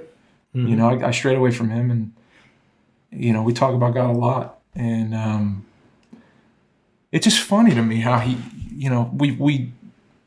I didn't spend that kind of time with you in my 20s, and now as a grown man at 30, 31, and you have your 2 children, and we're just spending all this time together, and you're teaching me a craft that you've learned your whole life. And it's amazing how people come into your life at certain times, and they give you so much. Like there's so much, I just didn't see it coming, is what I'm trying to say. Right. I look at you and I have so much love for you, and appreciation and respect, and you did so much for me this year, and when I was in a really tough spot. So I'm trying to say thank you. Oh, listen, you gave that gift to yourself because you were a great student and you practiced, and I could tell you gave it to yourself. Okay, so you know who Jamie Clark is? He's one of the guys that climbed Mount Everest, right? Mm. And I saw him speak live, and he said something to me. It was just hit me like a ton of bricks. He says Everest was the excuse for all the friendships, the partnerships, the trusting of each other, all that. It was the excuse for everything, all the relationships you formed. You did this yourself. All you did was take some guidance, and you believed in yourself. You climbed the rails. Yeah, we climb mountains together. Yeah, that's why you get close, because you find something out about yourself that you didn't know. But I knew it. You just didn't know it because you didn't see it yet. Came to acting when we were talking about that last week. The actors, what I believe the best actors, the actors that I love, are actors that do a private shit in public.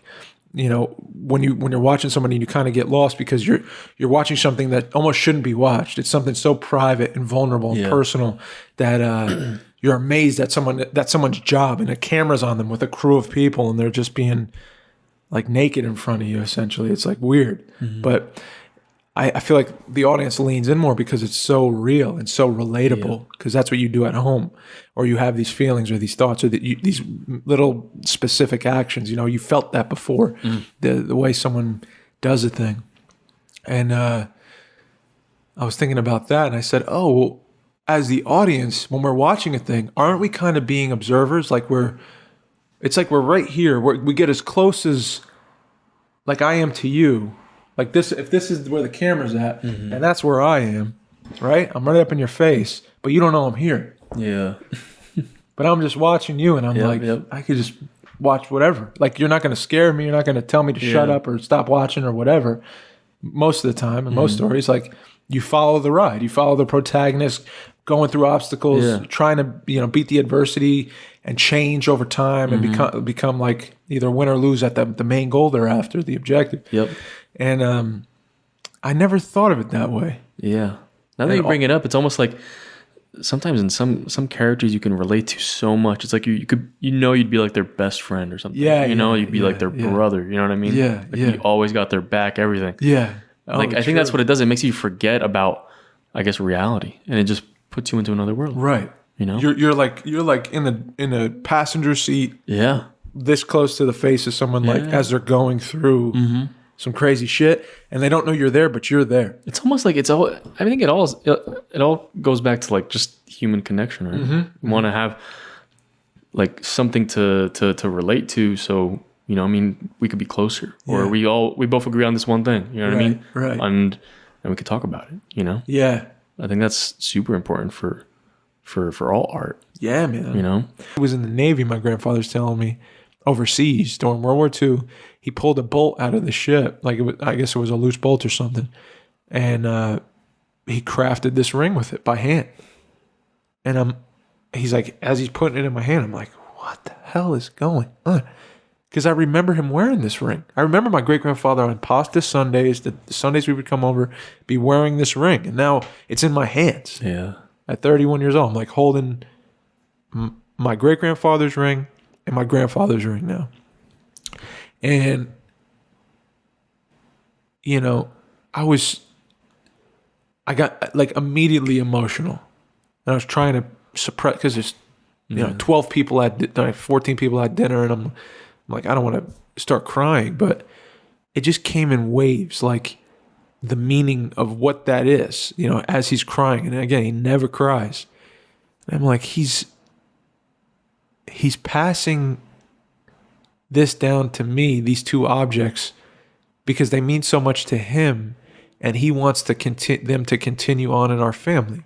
And since I'm young enough and old enough at the same time to take care of them, he's going to leave them with me. So it's like a changing of the guard, because he's still alive. He's not sick. And I'm like, why? I couldn't, and I still don't have a total answer. Why do it now? Why? Because my immediate reaction is like, keep that. Why are you giving this to me? Like, wear this. Yeah. You're here, like, with me right now. You don't have to pass them to me. Like, protect them while you're here, and I'll protect them when you're, like, I promise. Mm-hmm. But it meant something to him, I guess, to like look me in the eye and say, like, I'm giving you these. And it made me sad, because I'm like, your life's not over yet. Yeah. So why do that?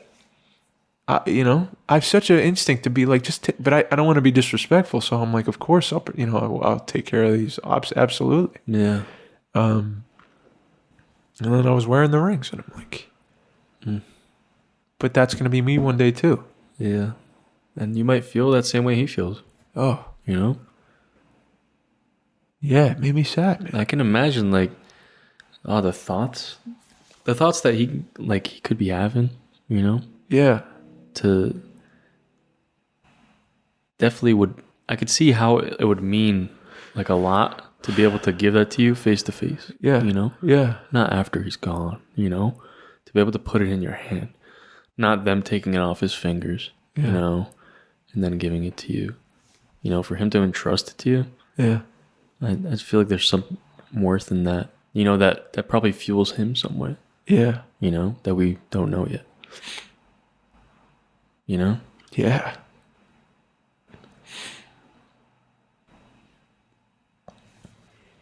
Man, all from the little rings, huh? Yeah. Isn't that crazy? How much there is in so little. My man, come on. Yeah. I'm sorry. No, man. I'm glad. I said something along the lines of like, it's like going to church without the church part, but that kind of spiritual release that you get once a week, it's a time to reflect. It's a time to look forward. Definitely. And I mean, I'm not a church going person, but I can kind of, in my head, mentally, I can equate doing anything on a weekly basis or just frequently to that feeling that some people go to church just for the routine of it because it's consistent. Yes. And maybe they're not going because they necessarily are the most devout people in the world, but they like the consistency of going. The same people are there every week. The same pastor gives the same sermon, and maybe like things change a little bit. Their life is changing outside of it, but then they come together that one day a week, and that's kind of where they reconvene and reflect and recollect before the next week. Yeah. That's what this always seemed like from the outside looking in. That's why I looked at you guys doing this and I was like, oh man, that's kind of like, it's your little like thing that resets. Yeah. Mm-hmm. I thought it was interesting that you picked to do it on Mondays too, just because like most people want to give up on life on Monday. Yeah. Mondays are, a pain when you work an office job. Dude, I haven't thought about like the day of Monday like in forever. Me neither. It's just, to be honest, Mike, me neither. Right? That's weird. Forgot about it. Yeah. Like the like fucking Mondays.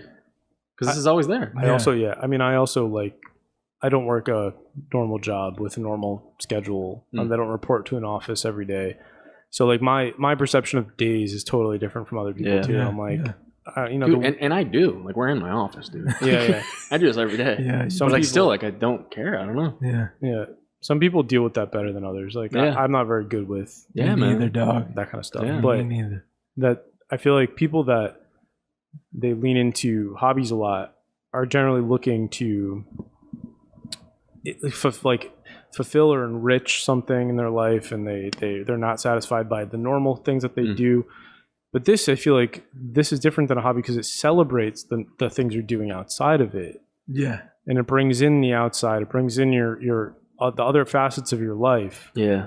Into this, and you know, it helps you like kind of focus it and like chronicle everything. Yeah. Yeah. And that's what I was saying. Like I told Dave, like maybe episode to episode things don't change that much, but say you do this thing for a while and you can look back and say, well, the arc from the beginning to the end of this thing, whenever that is, there will be a change. Mm-hmm. You will be different people from beginning to end, because we do change a little bit every day in some way.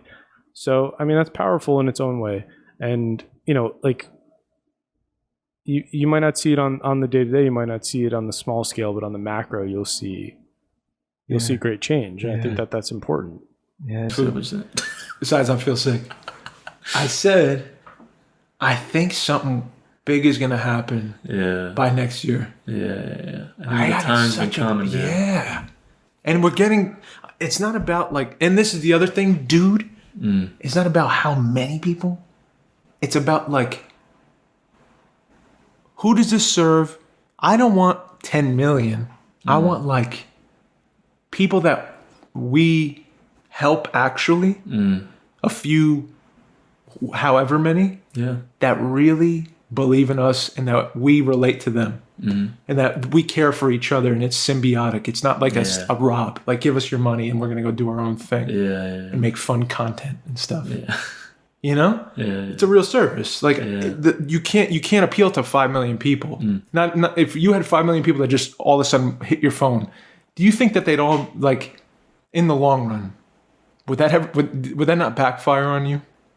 If you just got famous for like shaking your ass on TikTok, nothing wrong with that. Just say I don't mean to.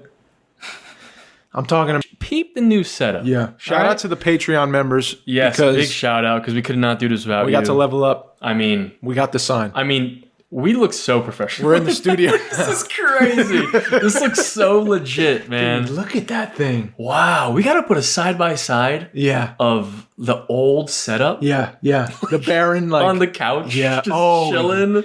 Dude, even here when it was just like no shelving with and my mic pointing that way. You know, and you sounding good. I'm leaning back on the couch. Yeah, dude. This is unreal. Wow. You are here podcast. Take it in, man. Take this moment in. Let's take this in. Guys, take a breath. Yeah, imagine this blows out the circuit. Wow. It destroys the sun. Here we go. Hold up. Don't plug it in yet. Yeah. Let me get you doing it. Oh, I love that we recorded this moment. Okay. I plugged in like the LED controller. Oh! Are you joking? Dude! Wait, that looks so good! Dude! Oh my god, this looks amazing, bro. Bro! The set is complete! That looks amazing, bro. Dude, it's better than I thought it was gonna be. That looks really good, actually. Wow, Mikey! Dude. We got a fucking sign, bro. Hold up. Look at... Oh my god. Dude, I'm psyched. That looks crazy. Wow. We just stepped it up. That looks crazy. Fuck yeah. That looks so fucking good. Hey, you did it. How do you feel? We did it, bro. Come on. What's the date? The 30th of August. 2022. Bang. We're watching in... when do you think we'd like go back and watch? I don't know. 2025? I say 2024?